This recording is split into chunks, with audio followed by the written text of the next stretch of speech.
बहुत ही संकुचित सोच है जो आपको आगे बढ़ाने के स्थान पर पीछे की ओर धकेलती है।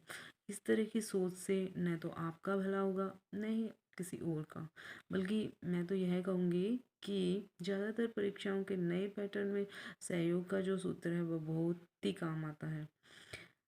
यह आपकी तैयारी को और अधिक इंटरेस्टिंग बनाता है, क्योंकि अगर किसी टॉपिक पे आप बेहतर जानते हैं तो अन्य टॉपिक पर आपके किसी दोस्त को अच्छे से पता होता है, तो आप दोनों मिलकर एक दूसरे के सहयोग से अपनी तैयारी बहुत अच्छे से कर सकते हैं।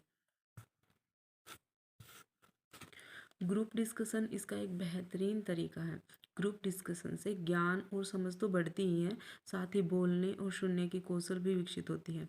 इस तरह से आप अकेले चलने के बजाय अगर साथ साथ चलते हैं तो अधिक बेहतर बन पाएंगे, अधिक अच्छे से पढ़ पाएंगे, अच्छे से ज्ञान अर्जित कर पाएंगे, अच्छे से सब कुछ कर पाएंगे। साथ साथ कदम बढ़ाने का यह जो संदेश है वो हमारे शास्त्रों और वेदों में भी दिया गया है। शास्त्र कहते हैं कि विद्या ही एकमात्र ऐसा धन है जो बांटने से बढ़ता है। यह कितनी दिलचस्प बात है।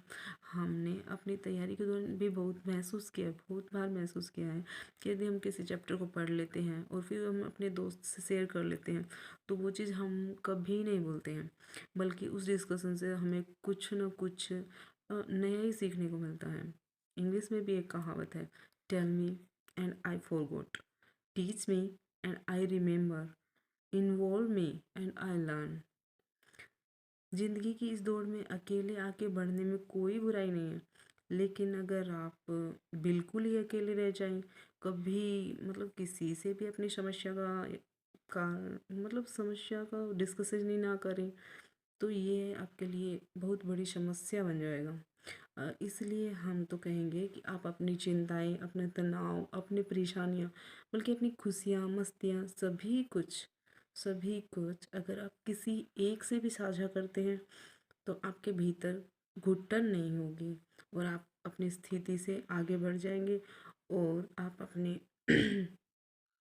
ज़िंदगी में अधिक बेटर परफॉर्मेंस कर पाएंगे, बहुत बेहतर बन पाएंगे। मत भूलिए कि महाबली हनुमान को भी उनकी भूली बिसरी शक्तियाँ याद दिलाने के लिए जाम्बवंत ने कहा था, का चुप साधी रहा बलवाना। तो दोस्तों, बूंद बूंद से सागर भरता है। एक दूसरे के सहयोग से, एक दूसरे के प्रेम से अच्छा इन्वायरमेंट बनाएं और नॉलेज की पावर को बढ़ाएं। Thank you.